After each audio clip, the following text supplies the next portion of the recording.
Good morning everyone. Welcome to exam orbit classes. आज है 1 अप्रैल और आज के इस सेशन में 1 अप्रैल से संबंधित टॉप 10 करेंट अफेयर के क्वेश्चंस डिस्कस करेंगे जो कि सभी परीक्षाओं के लिए महत्वपूर्ण है। तो सबसे पहले आप सभी के लिए एक सवाल है, आंसर करना है कमेंट्स बॉक्स में।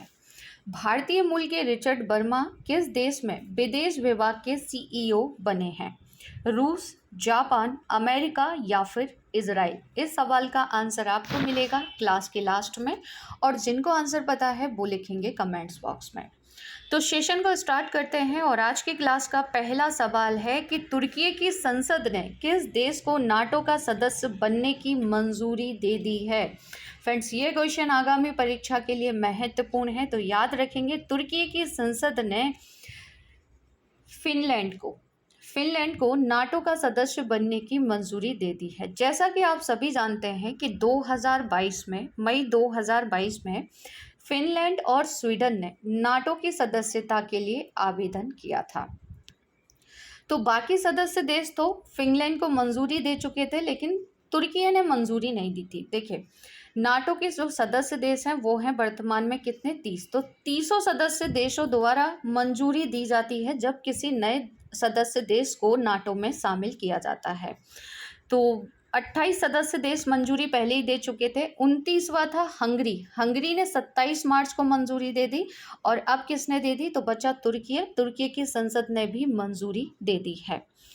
तो फिनलैंड बन गया है 31वां सदस्य देश। किसका? नाटो का। आगामी परीक्षा में छप सकता है क्वेश्चन, याद रखेंगे आप सभी। और इसी के साथ आपको याद रखना है कि जो स्वीडन है ना, स्वीडन को अभी तुर्की ने मंजूरी नहीं दी है जबकि फिनलैंड को दे दी है। तो डिस्कस कर लेते हैं नाटो के बारे में। मैप में आप सभी लोकेशन देखेंगे नाटो के सदस्य देशों की। तो जो कलरफुल एरिया आपको दिखाई दे रहा है ना, ये सभी नाटो के सदस्य देश हैं फ्रेंड्स, है ना। तो फिलहाल कितने हैं? तो 30 है। और 30वां कौन सा देश है? तो 30वां है मैसिडोनिया। पूछा जा सकता है 30वां सदस्य देश कौन सा है? तो मैसिडोनिया है। और 31वां बनेगा फिनलैंड। नाटो के बारे में और आपको क्या क्या याद रखना है? तो सबसे पहले नाटो का फुल फॉर्म अच्छे से याद कर लेंगे, पूछ लेता है एग्जाम में। नाटो का फुल फॉर्म है नॉर्थ अटलांटिक ट्रीटी ऑर्गेनाइजेशन, यानी कि उत्तर अटलांटिक संधि संगठन। नाटो की स्थापना 4 अप्रैल 1949 में होती है। नाटो का मुख्यालय ब्रुसेल्स बेल्जियम में है। और नाटो के वर्तमान में महासचिव कौन है? तो याद रखेंगे जेंस स्टोल्टेनबर्ग इनका नाम है। तो ये इन्फॉर्मेशन आप सभी को नाटो के बारे में याद रखनी है, पूछी जा सकती है, खासकर नाटो का मुख्यालय अच्छे से याद कर लेंगे। अब डिस्कस कर लेते हैं फिनलैंड के बारे में। तो फिनलैंड के बारे में 3 बेसिक पॉइंट आपको याद रखने हैं, यहाँ से क्वेश्चन बनने की संभावना है। तो मैप में आप सभी देखेंगे ये है फिनलैंड की जस्ट बगल से आपको स्वीडन दिखेगा और फिर नॉर्वे, और इधर साइड से है रसिया। तो फिनलैंड की राजधानी हेलेंसिकी है। यहाँ की मुद्रा को यूरो कहते हैं और फिनलैंड की वर्तमान में पीएम है सना मरीन। तो फ्रेंड्स, अगर आप लोग पहली बार चैनल पर विजिट कर रहे हैं तो चैनल को सब्सक्राइब कर लीजिएगा, साथ ही बेल आइकन दबाना बिल्कुल ना भूलें, जिससे आप सभी को जो क्लास का नोटिफिकेशन है वो सबसे पहले मिल जाएगा। साथ ही में इस क्लास की जो पीडीएफ है वो बाद में आप सभी को टेलीग्राम चैनल पर मिल जाएगी। टेलीग्राम पर जाकर एग्जाम ऑर्बिट क्लासेस से लोगो आपको दिखाई देगा। जिसने भी टेलीग्राम चैनल ज्वाइन नहीं किया है ज्वाइन कर लीजिए, क्योंकि पीडीएफ के अलावा जीके जीएस के जो महत्वपूर्ण क्वेश्चन होते हैं ना वो आपको टेलीग्राम पर कराए जाते हैं। और साथ ही में करंट से संबंधित जो भी अपडेट होता है वो आपको ईजिली टेलीग्राम चैनल पर मिल जाता है। अगला सवाल है कि 100% विद्युतीकृत रेलवे नेटवर्क वाला भारत का पहला राज्य कौन सा बन गया है? तो फ्रेंड्स, याद रखेंगे भारत का पहला राज्य बन गया है हरियाणा। डिस्कस कर लेते हैं इसके बारे में। तो भारतीय रेलवे ने हरियाणा राज्य में रेलवे नेटवर्क का 100% विद्युतीकरण सफलतापूर्वक पूरा कर लिया है और इसी उपलब्धि के साथ हरियाणा 100% विद्युतीकृत रेलवे नेटवर्क वाला भारत का पहला राज्य बन गया है। अब फ्रेंड्स, इससे फ़ायदा क्या होगा? तो इससे फ़ायदा होगा कि आयातित कच्चे तेल पर भारतीय रेलवे की जो निर्भरता है इसमें कमी आएगी, विदेशी मुद्रा की बचत होगी और कार्बन उत्सर्जन को कम करने में मदद मिलेगी। तो याद रखेंगे आप सभी, पहला राज्य कौन सा बन गया है? तो हरियाणा बन गया है। अब आप मुझे बताइए कि भारत का ऐसा कौन सा राज्य है जो कि 100% जैविक कृषि वाला राज्य है। अगला सवाल, तो पहले यहाँ पर डिस्कस कर लेते हैं देश का पहला लेटेस्ट करंट अफेयर। एनसीईआरटी ने भारत का पहला राष्ट्रीय मूल्यांकन नियामक परख लॉन्च किया है। कोल्लम भारत का पहला संविधान साक्षर जिला बन गया है।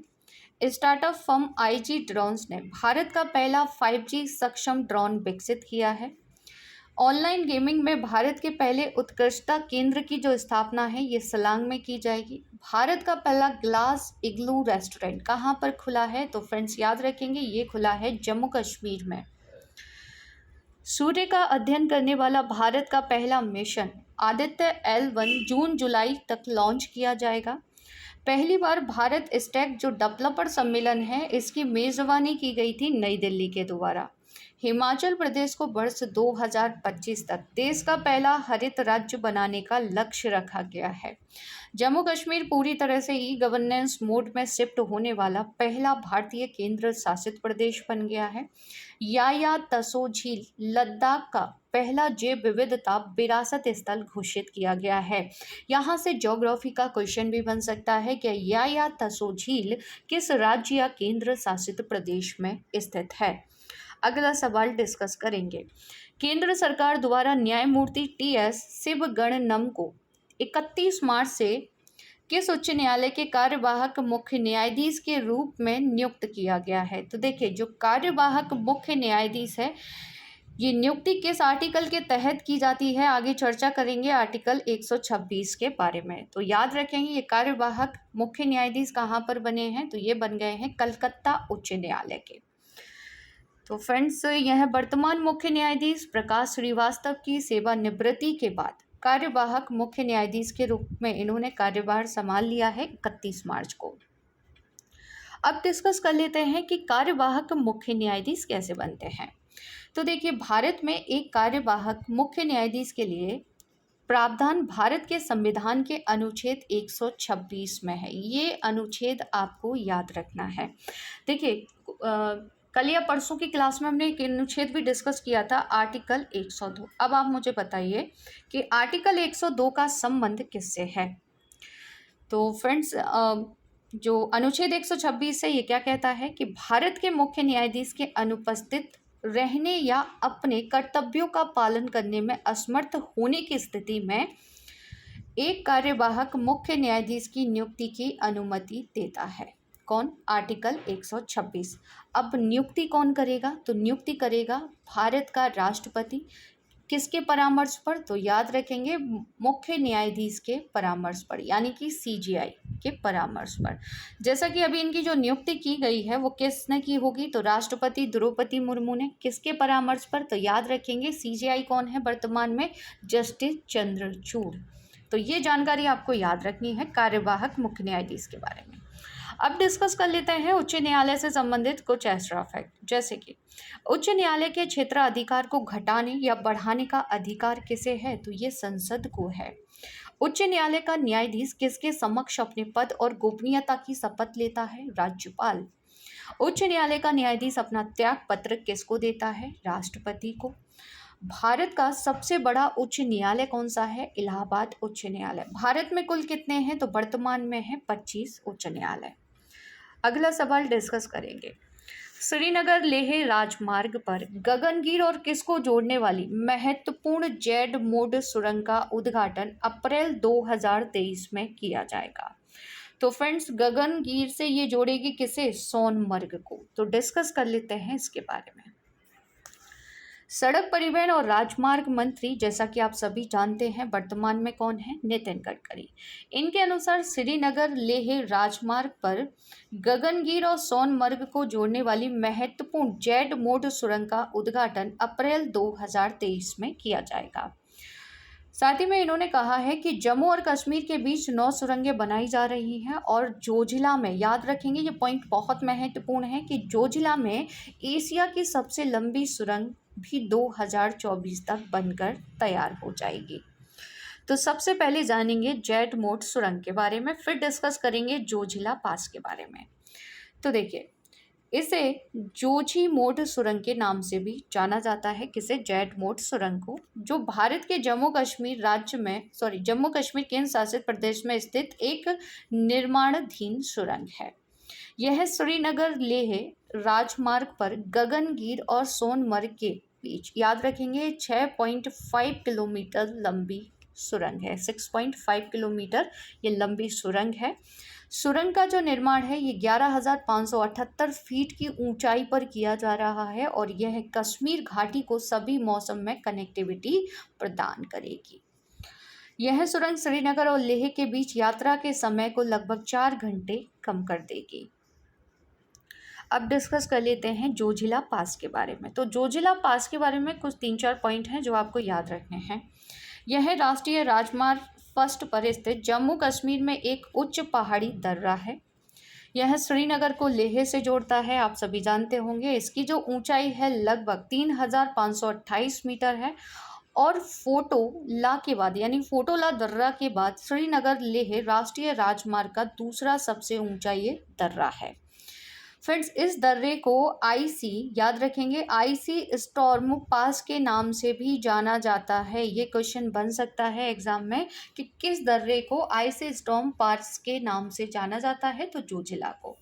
जोजिला सुरंग परियोजना की जो शुरुआत है ये 2018 में होती है और ये बनकर तैयार कब तक होगी? 2024 में, जो कि एशिया की सबसे लंबी सुरंग होगी। नेक्स्ट क्वेश्चन है कि अंतर्राष्ट्रीय शून्य अपशिष्ट दिवस कब मनाया जाता है? तो फ्रेंड्स, पहली बार अंतर्राष्ट्रीय शून्य अपशिष्ट दिवस मनाया गया है और ये मनाया गया है 30 मार्च को। तो ये दिवस हमारे लिए महत्वपूर्ण हो जाता है, पूछा जा सकता है एग्जाम में। तो संयुक्त राष्ट्र महासभा ने औपचारिक रूप से 14 दिसंबर 2022 को शून्य अपशिष्ट के महत्व को मान्यता दी और प्रतिवर्ष 30 मार्च को अंतर्राष्ट्रीय शून्य अपशिष्ट दिवस मनाने की घोषणा की। देखिए, मान्यता दिसंबर 2022 में दी गई, तो पहली बार कब मनाया गया होगा? जाहिर सी बात है कि 2023 में, यानी कि 30 मार्च को पहली बार यह दिवस मनाया गया है, तो पूछा जा सकता है। फ्रेंड्स, इस दिवस को मनाने का जो उद्देश्य है वो अपशिष्ट मुक्त शहर बनाना, साथ ही जैव विविधता का संरक्षण, खाद्य सुरक्षा और मानव स्वास्थ्य में सुधार करना। और यह अंतर्राष्ट्रीय शून्य अपशिष्ट दिवस जो है ना, ये SDG 11 जो गोल है ना, 17 गोल, इसमें से 11 और 12 को बढ़ावा देता है। अब इसकी थीम हमारे लिए महत्वपूर्ण हो जाती है, तो थीम याद रखेंगे, कचरे को कम करने और उसके प्रबंधन के लिए टिकाऊ और पर्यावरणीय रूप से मजबूत प्रथाओं को प्राप्त करना है। इसी के साथ एक कार्यक्रम भी शुरू किया गया था, स्वच्छोत्सव 2023। इस कार्यक्रम के तहत कहा गया है कि अक्टूबर 2024 तक 1000 शहरों को 3 स्टार कचरा मुक्त बनाने का लक्ष्य इसमें रखा गया है। तो पहली बार यह दिवस मनाया गया है। आगे डिस्कस करेंगे कुछ एक्स्ट्रा फैक्ट, जैसे कि पर्यावरण दिवस कब मनाते हैं? 5 जून को। अंतर्राष्ट्रीय जैव विविधता दिवस 22 मई को मनाते हैं। जल दिवस कब मनाते हैं? 22 मार्च को। विश्व ओजोन दिवस 16 सितंबर को। मृदा स्वास्थ्य जो दिवस है ये 5 दिसंबर को मनाते हैं और विश्व पृथ्वी दिवस मनाते हैं 22 अप्रैल को। अब आप मुझे बताइए कि जनजातीय गौरव दिवस कब मनाया जाता है? आंसर करेंगे आप सभी कमेंट्स बॉक्स में। अगला सवाल, किस राज्य या केंद्र शासित प्रदेश ने हाल ही में लेक डेवलपमेंट प्रोग्राम जारी किया है? तो फ्रेंड, झीलों को लेकर यह प्रोग्राम जारी किया गया है तेलंगाना के द्वारा। तो डिस्कस कर लेते हैं इसके बारे में। तो फ्रेंड्स, इस प्रोग्राम का जो उद्देश्य है वो हैदराबाद और उसके आसपास 50 जल निकायों का कायाकल्प करना और विकास करना है। तो डायरेक्ट क्वेश्चन बनेगा एग्जाम में, करंट ओरिएंटेड। तो याद रखेंगे कौन? तेलंगाना द्वारा लेक डेवलपमेंट प्रोग्राम शुरू किया गया है। अब डिस्कस कर लेते हैं तेलंगाना लेटेस्ट करंट अफेयर्स। शांति कुमारी को तेलंगाना की पहली महिला मुख्य सचिव नियुक्त किया गया है। राष्ट्रपति द्रौपदी मुर्मू ने तेलंगाना में 2 मंदिरों के लिए प्रसाद परियोजना की आधारशिला रखी थी। तेलंगाना के तंदूर रेड ग्राम को GI टैग मिला है। तेलंगाना सरकार ने गरीबों के लिए आसरा पेंशन शुरू की है। बथुकंबा जो उत्सव है ये तेलंगाना में मनाते हैं और भारत का पहला वन विश्वविद्यालय तेलंगाना में स्थापित किया जाएगा। नेक्स्ट क्वेश्चन, निम्न में से किसने 11 एशिया और प्रशांत देशों के साथ व्यापार समझौते में शामिल होने के लिए समझौते पर हस्ताक्षर कर दिए हैं? तो फ्रेंड्स, ये हस्ताक्षर किए गए हैं यूके के द्वारा। याद रखेंगे, किसके द्वारा? यूके के द्वारा। अगला सवाल, टाटा पावर ने कंपनी के मुख्य कार्यकारी अधिकारी और प्रबंध निर्देशक के रूप में किसकी फिर से नियुक्ति को मंजूरी दे दी है? तो फ्रेंड्स, फिर से बन गए हैं प्रवीर सिन्हा, जिन्हें आप सभी पिक में देख सकते हैं, और इनका जो इस बार का कार्यकाल होगा वो 1 मई 2023 से 30 अप्रैल 2027 तक, यानी कि 4 साल के लिए होगा। टाटा पावर की अगर बात की जाए तो यह एक भारतीय विद्युत उपयोगिता कंपनी है और इसका मुख्यालय मुंबई, महाराष्ट्र में है। यह टाटा समूह का एक हिस्सा है जो व्यवसायों की एक विस्तृत श्रृंखला के साथ एक समूह है।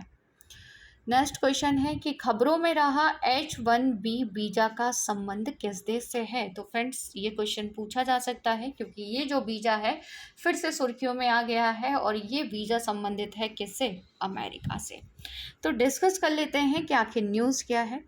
अमेरिकी प्रौद्योगिकी क्षेत्र में विदेशी कामगारों को एक बड़ी राहत देते हुए वहां के एक न्यायालय ने फैसला सुनाया कि H1B वीज़ा धारकों के जीवन साथी अब संयुक्त राज्य अमेरिका में काम कर सकते हैं।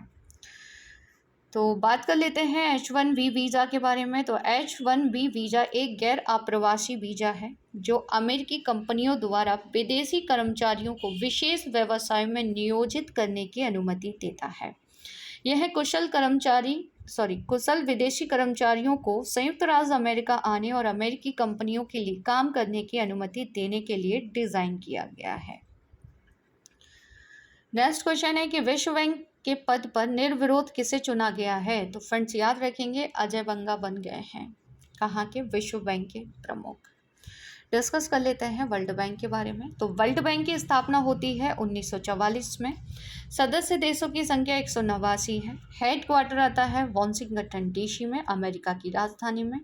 अध्यक्ष बन गए हैं अजय बंगा, और इसका जो उद्देश्य होता है वो सदस्य राष्ट्रों को पुनर्निर्माण और विकास के कार्यों में आर्थिक सहायता देना।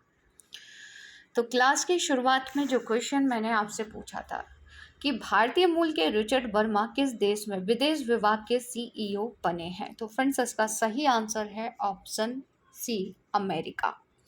तो रिचर्ड वर्मा को आप सभी पिक में देख सकते हैं, और ये विदेश विभाग के सीईओ बने हैं अमेरिका में। टॉप 10 स्टैटिक जीके में डिस्कस करेंगे भारत की प्रमुख नदियाँ। कावेरी नदी कहाँ से गिरती है? तो कावेरी नदी गिरती है कहाँ पर? बंगाल की खाड़ी में। कावेरी नदी का उद्गम स्थल है कर्नाटक में स्थित ब्रह्मगिरी की पहाड़ियाँ। कृष्णा नदी का उद्गम होता है महाबलेश्वर के समीप पश्चिमी घाट से। कौन सी नदी विंध्य तथा सतपुड़ा पर्वत श्रृंखला के मध्य होकर गुजरती है? नर्मदा। कच्छ के रण में कौन सी नदी समाहित हो जाती है? तो लूनी नदी समाहित हो जाती है। गंगा की सबसे बड़ी सहायक नदी कौन सी है? यमुना नदी है। झेलम नदी की कुल लंबाई कितनी है? तो 725 किलोमीटर है। दामोदर नदी कहाँ से निकलती है? छोटा नागपुर पठार से।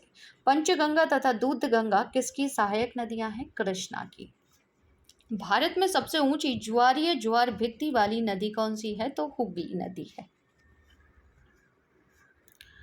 कल के सेशन का रिवीजन कर लेते हैं जल्दी से। प्रधानमंत्री नरेंद्र मोदी जी ने किस शहर में हो रहे संयुक्त कमांडर सम्मेलन 2023 में सम्मिलित होंगे? तो फ्रेंड्स, याद रखेंगे, भोपाल में। नासा जून 2023 में किस ग्रह पर रहने के लिए 4 मनुष्यों को भेजने वाला है? फ्रेंड्स, तो याद रखेंगे, मंगल ग्रह पर नासा भेजने वाला है। निम्न में से किसने टाटा IPL 2023 के लिए हरवा लाइव को अपना आधिकारिक भागीदार घोषित कर दिया है? BCCI ने। भारतीय रिजर्व बैंक के केंद्रीय बोर्ड की 601वीं जो बैठक है ये हुई है हैदराबाद में। आंध्र प्रदेश के काकीनाडा में क्षेत्रीय स्तर पर खोज और बचाव जो अभ्यास है का संचालन किसने किया? तो इंडियन कोस्ट गार्ड के द्वारा किया गया। शेख मंसूर बिन जायद अल नहयान किस देश के उपराष्ट्रपति बन गए हैं? तो संयुक्त अरब अमीरात के। सरकार ने रेलवे स्टेशनों के विकास के लिए अमृत भारत स्टेशन योजना के तहत कितने रेलवे स्टेशनों की पहचान की है? तो 1275 रेलवे स्टेशन। हाल ही में जारी पासपोर्ट इंडेक्स पॉइंट्स में भारत की रैंक क्या रही है? तो भारत रहा है 144वें स्थान पर। एसोचैम के नए अध्यक्ष के रूप में किसने पदभार ग्रहण कर लिया है? तो इनका नाम है अजय सिंह। क्रिकेट के T20I फॉर्मेट में सर्वाधिक विकेट लेने वाले गेंदबाज कौन बने हैं? तो इनका नाम है साकिब अल हसन। प्रोजेक्ट आकाश तीर के तहत रक्षा मंत्रालय ने किसके साथ एक समझौता किया है? तो ये समझौता किया गया है किसके साथ? याद रखेंगे आप सभी, भारत इलेक्ट्रॉनिक्स लिमिटेड के साथ। तो ये था कल का करेंट अफेयर। अगर डिटेल से जानना है तो कल की क्लास एक बार जरूर देख लीजिएगा। कल के सेशन में आपसे जो सवाल पूछे गए थे आंसर देख लेते हैं कि लंबी दूरी की जो नाभिकीय मिसाइल है इसका प्रक्षेपण हाल ही में किसने किया था? तो ये किया था नॉर्थ कोरिया ने। मैत्री पाइपलाइन अच्छे से याद कर लेंगे, पूछा जा सकता है क्वेश्चन ये एग्जाम में। तो ये भारत और बांग्लादेश के बीच। पेड़ और झाड़ियों के अध्ययन को क्या कहा जाता है? तो डेंड्रोलॉजी कहा जाता है। Right answer option A. कौन सी नदी मुख्य रूप से दक्षिण अफ्रीका में बहती है? तो फ्रेंड्स दक्षिण अफ्रीका में बहती है ऑरेंज नदी। Right answer option B. अब आप सभी के लिए सवाल हैं जिनके आंसर करने हैं कमेंट्स बॉक्स में। देश में पहली बार हत्या के केस में ChatGPT की मदद से जमानत पर फैसला किसने सुनाया है? अगला सवाल, निम्न में से किस राज्य को सुंदरजा आम के लिए GI टैग मिला है? बूट होने के बाद जब आपका कंप्यूटर उपयोग के लिए तैयार होता है तो जिस स्थान को आप देखते हैं वह क्या कहलाता है? संसार का प्रथम प्रोग्रामर माना जाता है। तो फ्रेंड्स इन सभी के आंसर आपको करने हैं कमेंट्स बॉक्स में। तो ये सेशन आपको कैसा लगा कमेंट्स करके ज़रूर बताइएगा। अगर क्लास अच्छी लगी हो तो क्लास को ज़्यादा से ज़्यादा शेयर कीजिएगा, लाइक कीजिएगा और चैनल को सब्सक्राइब ज़रूर कर लीजिएगा। मिलते हैं नेक्स्ट सेशन में एक नए टॉपिक के साथ। तब तक के लिए जय हिंद, जय भारत।